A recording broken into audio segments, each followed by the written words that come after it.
And welcome back to another episode of the Double Doink Podcast. My name is Brendan Deek. Thank you so much for tuning in today. If you haven't already, please hit that subscribe button. It would be greatly appreciated. You can also rate the podcast and review the podcast wherever you do listen to your podcast. It would also be greatly appreciated. My co-host, Mr. Eric Warner, is with us like always. But today, we have a very special guest joining us. James Duthie, the face of TSN, is with us. James, how are you and your dog doing?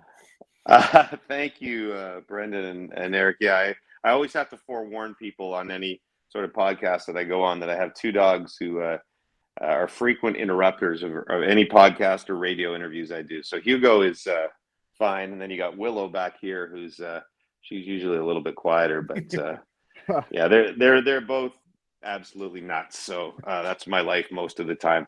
TSN is just a part-time job. I'm a full-time dog handler. Yeah, that's what I was thinking. That's what it says on your Wikipedia page too. So I think that's what everyone knows when they Google your name. That's All right, right. James, why don't we just jump into it? I'm going to start with the kind of the action from last night. Auston Matthews scores 3 goals. He's up to 43 now on the season. I think he's the best player in the NHL right now. I don't even know if there's an argument to that, but I want to take this a little step further, James. Is Auston Matthews the greatest player to ever put on the blue and white? Yes. And I don't even think that's a debate. And you know, old school people will say recency bias, and you can't say that in 4 years, and he's never done anything in the playoffs, and Dougie, and Mats, and Davey Keon, and so on and so forth. But he is a talent that the Toronto Maple Leaf organization has never seen. And it's what he's doing right now. It's interesting what you said off the top, because I was just having a conversation with a friend of mine from Edmonton, and you know, if you said, you know, Auston Matthews, the best player in the world over Connor McDavid any time before or right about now, you would get laughed off. And probably in Edmonton, you'd still get laughed off. But, man, it's a worthy discussion right now. And I think Connor McDavid is everything that everybody thinks he is. But, you know, if you're a Leafs fan right now, would you trade Auston Matthews for Connor McDavid? I don't think you would, right? It's an incredible problem to have. But the best player in the game right now, obviously the way he's playing, that can change week to week, but a really worthy argument is whether he's the best player in the world. It's become, you have to watch, you know, every time. It's like the McDavid sense now, where you kind of have to watch every time they're playing, because it feels like last night that game started and I felt like he was going to get 2 or 3 from the first shift. You know, and how many players can you say that about? And that's a realistic feeling, right? It's just like, yeah, I feel like the guy's going to get at least 2 tonight, probably 3. And when he gets his 3rd, it's like a shrug of the shoulders. And he plays great defense. People are talking about 50 right now. Like I'm looking at 60. Oh yeah, yeah, 100%, 100%. Yeah, it's really fun to watch. You know, I know TSN gets the Toronto thing all the time, but this is one of those, and we have hyped players. You know, we do overhype. The Toronto market overhypes Toronto Maple Leaf players 100%. But this is a case where every little bit of the hype is deserved, because he is incredibly special. Yeah, Matthews in that top line is just, they're on a run that I've never seen before. But I'm kind of a little concerned that we might be a one-line team. Do you think that's a big concern, or do you think there should be other more concerns like the defense or the goaltending? But I actually kind of feel like depth on forward is a bigger concern than people think. I think what's happened to the second line this year has been really strange. You know, Tavares, there are nights where he still looks like the guy that, you know, you signed. And I just saw, you know, a goal list since Matthews came into the league, total goals. And it was like, I think Ovi and Matthews were pretty much bang on, and Tavares was like 5th or something. And I'm like, wow, I didn't realize he'd be that high, because it feels like he never scores anymore, right? But that line, whoever the third wheel is on that line with Tavares and Nylander, just the presence of those two guys should make it a much better line than it is right now. And I don't know if this is just some weird prolonged slump that they can snap out of and get hot for the playoffs. Feels dangerous, I think, if you're a Leafs fan, to depend on that happening, right? And maybe you just need to find whoever the perfect third is for that line. I'm not sure, but I think it's a justifiable concern right now, because they are essentially a one-line team. But I'm not as concerned about that, I would say, because I think they have pretty good depth. They have pretty good third line, pretty good fourth line. I would be more concerned about the goaltending and just the overall defensive play when it comes to the playoffs. That would be concern number 3. Sort of the second line and beyond. Goaltending would be concern number 1. But I think the positive thing is there's still 2 months left in the season. If this was 2 weeks before the playoffs, I think it would be deservedly full panic mode on goaltending and just overall defensive play. Right? It's so funny, like you guys, I have a bunch of buddies who are Leaf fans, and everyone that I talk to these days, the wins don't feel like wins. No, right? not at all. They call No, me the last two, it's almost concerning. Like if a couple bounces here and there, they're losses, and then the whole Toronto radio system's freaking out, right? Right. Like a buddy calls me this morning and goes, "Man, you see last night, that was brutal." I go, "Yeah, Auston Matthews scored a hat trick and you won again." But that's the nature of this market and the passion of this market. And it's a viable concern because you look down the road and you see, okay, Tampa's not a good example last night because they gave up 7, I think, to the Jets. But Tampa in general just looks like more of a playoff team. And even Florida looks more like a playoff team right now than Toronto does. And that's a little bit scary. Is there anyone at the deadline that you can match up with this team? You think they kind of stay put, or do you think there's someone that they got their eye on? I don't know, and I don't pretend to have any more information than the insiders. It's funny, the O-Dog, has this romance with Josh Manson, and he has for like the last 2 years, when Josh Manson's name always sort of creeps into the deadline, but it was never really a realistic trade possibility until this year, where Anaheim's trying to decide on if they can sign Lindholm. If they sign Lindholm, they'll trade Manson. If they don't sign Lindholm, maybe they'll trade Lindholm, keep Manson. I don't know, but I think he would be a really good fit in that decor. And I don't pretend I don't watch every Anaheim game. I probably watch 15 a year plus highlights. But I think he'd be a good fit back there for sure. I think D should be the priority. TJ Miller and all this stuff sounds nice, but that's pretty pie in the sky, I think. Although to Eric's previous question, he might be the answer on the second line if you were able to get him. But I'd prioritize a defenseman if I could get him. The goalie thing, man, that's tough as far as trades because, even if you went out and got Marc-Andre Fleury, for example, he's been okay this year on an okay to poor team in Chicago. I just think getting a goalie at the deadline, I guess it gives you some security, but most of the guys you're out there getting on the market are as iffy as the guys you have, I think, right? And so I think they're going to have to sort of sort it out between those two guys that they have. Right on. I want to transition to a more personal question about you in the industry. Was becoming a host something that you wanted growing up, or was it more you wanted to be an insider and then hosting just came naturally to you? Because like Brendan hosts our podcast. I know it's not an easy thing, but you make it look so easy. Well, thank you. I don't think anybody probably is born says I want to be a host. You probably play-by-play is the thing you probably dream about when you're a teenager in broadcasting, right? And I was like every other kid where I'd turn down the TV and do play-by-play. And if you asked me this question when I was, say, 20, I probably said, NFL play-by-play would be my dream job, right? I loved football. Football and hockey was sort of 1 and 1A to me, but I really loved football, and that's and when I got to TSN, I ended up getting a job as a host, and that's where I started. But I started drifting towards play-by-play. Nobody will remember this, but I had started to do play-by-play for CFL right before I got the hockey hosting job, and I can still remember my boss came up to my house to offer me the job, and I was kind of torn because, man, I was just starting to do the play-by-play and really liking it, but when they offer you the job of hosting hockey in Canada, it's pretty hard to say no to that, right? Yeah. And it was probably the right decision for me because I don't pretend that I necessarily would have been great at play-by-play.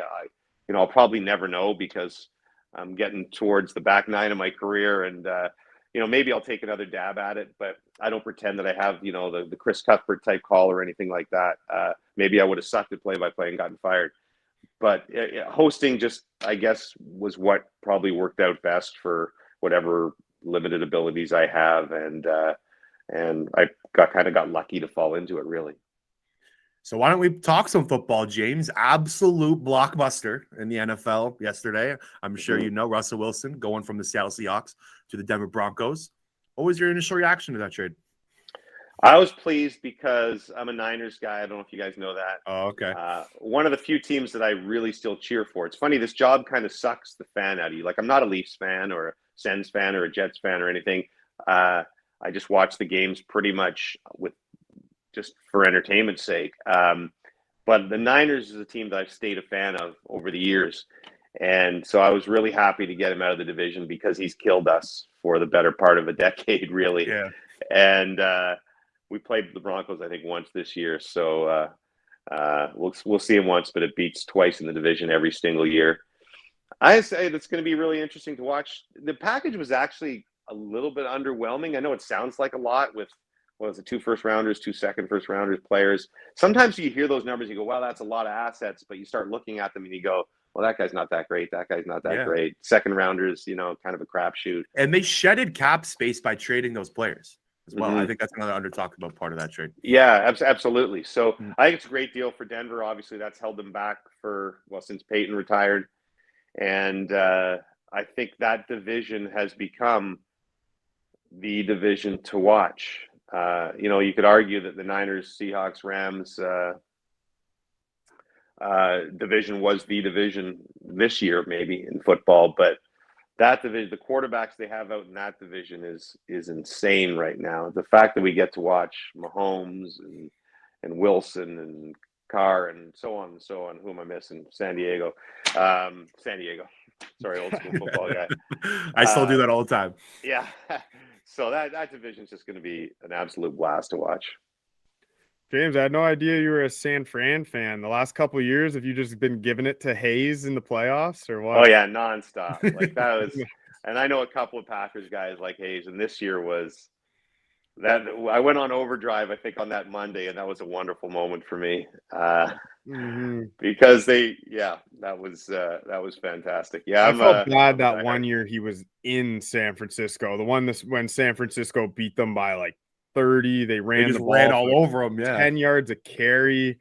Yeah, Hayes was so excited to get there. I actually did kind of feel bad for him, to be honest. Yeah, I did not for a second. So what do you make your boy Trey Lance? You think he's the future?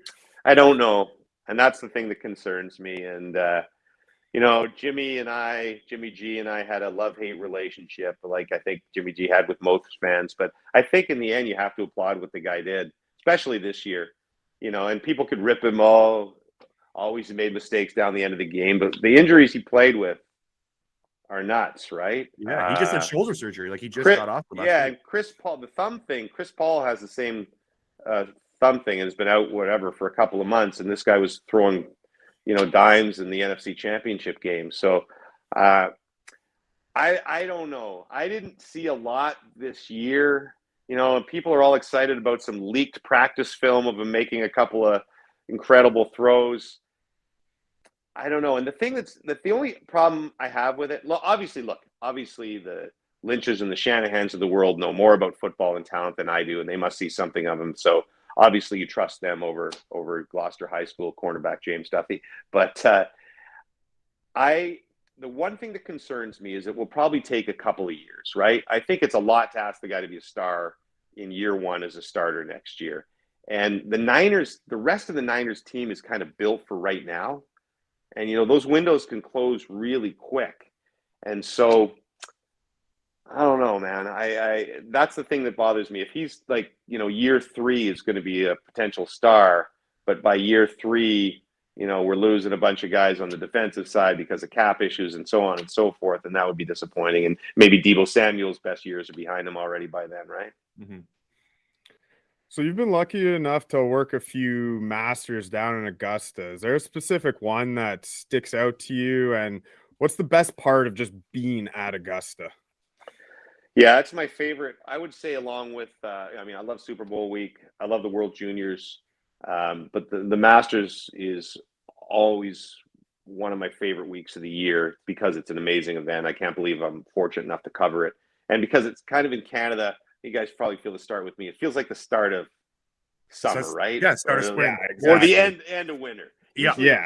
Usually the hockey playoffs are starting, the NBA Yep. playoffs are starting, the Masters, it's gorgeous down in the Georgia, and you're getting your clubs out of the garage and all those kind of things. And so that's why I love it. And it's just such a spectacular place to be at. My favorite would have to be the obvious one, which was Tigers win, whatever it is, 2 years ago now, 3 years ago. I've lost chance of time. I guess it'll be 3 years in 3 years in the spring, right? Yeah. That was just a phenomenal moment. So one of the tricks, the things about the Masters, people always say to me, yeah, where were you when this happened? And unfortunately, most of the time on the back nine on Sunday, I'm like you watching on TV because it's just too hard a golf tournament to cover on the golf course, right? You just miss too much because there's no electronic scoreboards and you can't have your phone out there. So that day I walked the front nine with Tiger, and there was a moment, he had a long, nobody will remember this, but he was way deep on 9 and had a super long 2-putt, like 50 or 60 feet on a really tricky green, and made a 2-putt. And I think he made the turn, either tied for the lead, maybe one back, somewhere right there, right? And the electricity in that crowd as he walked from the 9th green to the 10th tee is something, I've witnessed a lot of crazy crowds in sports, but it was like all of a sudden everybody figured out at the same time that Tiger might actually do this and win the Masters. And you got 60-year-old men and women screaming at the top of their lungs. And it was really surreal for me. It's funny, he walked right by us, and Puffy, the guy I work with, in journalism, broadcasting, you're supposed to be neutral, right? You're not supposed to say anything. Puffy got caught up on the moment. Tiger walks by and he's like, "You got this, Tiger! You got this!" I'm like, Puffy, we work for TSN. You're not supposed to do that. But, I understood what he was feeling, right? Because it was just, the emotions there were incredible. So that was my favorite. And just being there, like you say, it's unbelievable. I was fortunate enough to get to play, I guess, 5 years ago now.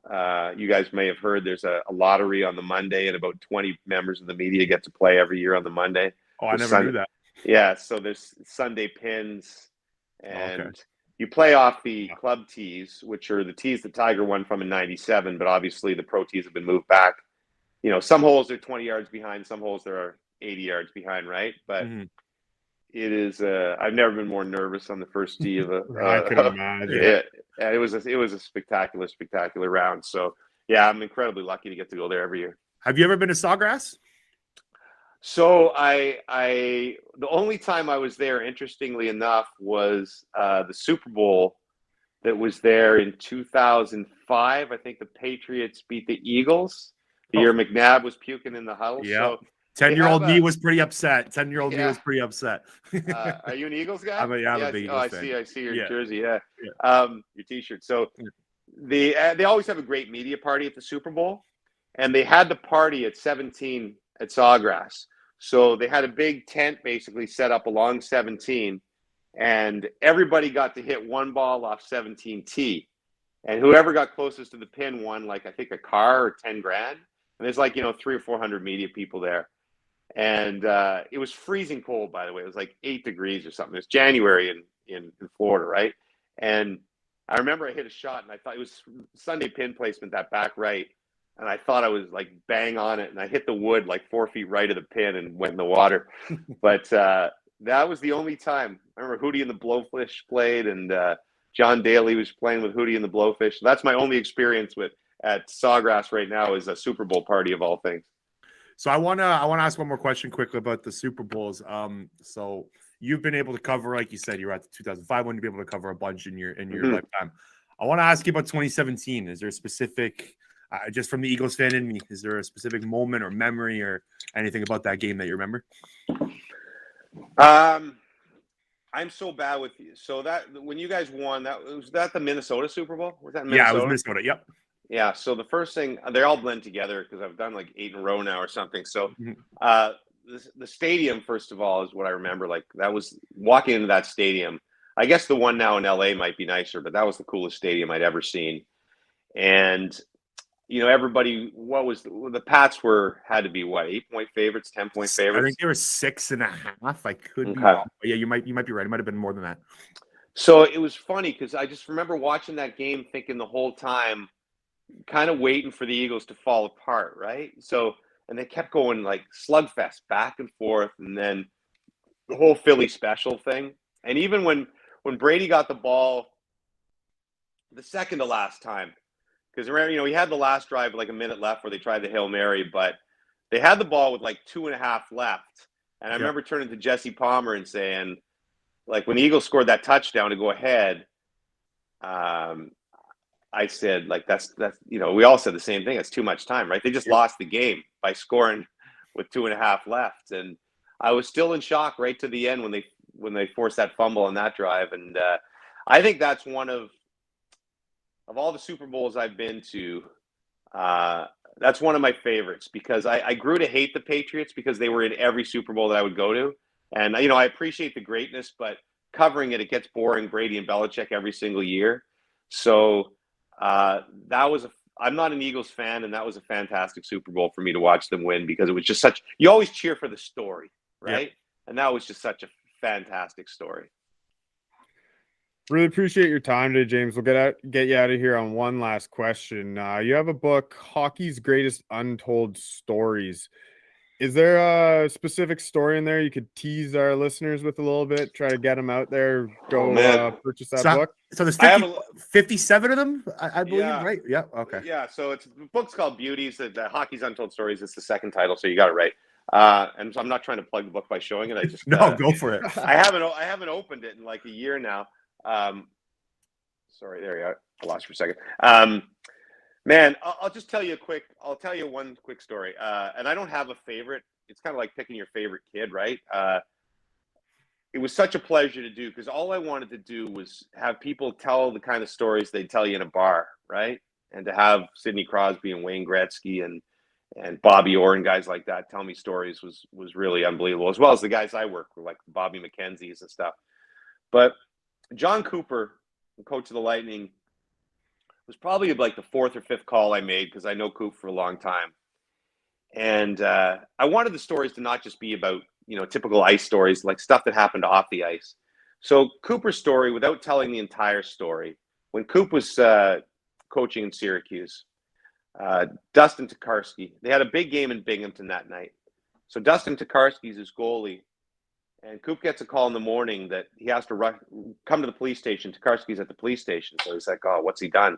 He gets there. And what happened was Tokarski had been carjacked at knife point. And he was completely rattled. And this is the morning of a big game. And there's a car chase. The cops are chasing the guy who stole his car down the highway. And so Tokarski has to stay at the station. So Guy Boucher was down because the lockout was on. And so Guy Boucher says, I'll go with the team to Binghamton. You take care of Tokarski. And bottom line, they get delayed there all day. They catch the guy. Tokarski's car gets wrecked. He's all rattled. Cooper and Tokarski race to the game in Binghamton. They get there late, running across the ice during the national anthem. Coop says to Tokarski, you got to just stay in the dressing room. There's no way you're dressing for this. You got carjacked at knife point, the most traumatic experience of your life. Sit in the dressing room. It's 5-0 Binghamton, like 12 minutes into the game. And the whole team is rattled because they know what's happened to Tokarski. So middle of the second period, there's a brawl, a full-scale brawl. This is like Robin Leonard when he was in Bingo, and Mark Stone was there and all these guys. Yep. They had a good team. Rico Huselius was the goalie for Syracuse. So Leonard comes out and challenges Huselius to a fight. So you get a full-scale brawl, a goalie fight. Huselius gets kicked out of the game. So now Coop's got no backup. So he has to go down the hall and get Tokarski to come in. Like, 8 minutes left in the second, down 5-0. Bottom line, Syracuse scores 6 straight goals, wins in overtime. Tokarski makes like 25 saves and wins first star of the game. And Coop finished the story, and I said, that's the exact reason I wrote this book. Yeah. If you can have a story with a carjacking, a police chase, a goalie fight, and one of the greatest comebacks you'll see in hockey, that's exactly what I want this book to be. And, hopefully the stories are kind of like that. Wow. Everyone, make sure to go purchase that book for James, our boy. I actually put an order in last night. I'm really looking forward to reading it. I think you guys will like it. Yeah. Thank you so much for coming on, man. I really appreciate it. Is there anything else you want to plug in before we go? No, I don't need to plug. Oh, watch Trade Center because God knows I'm going to be struggling for 10 hours. So I appreciate your support. And Brendan, Eric, true pleasure to be on with you guys. Thanks a lot, man. That was James Duthie of TSN, and we will talk to you later.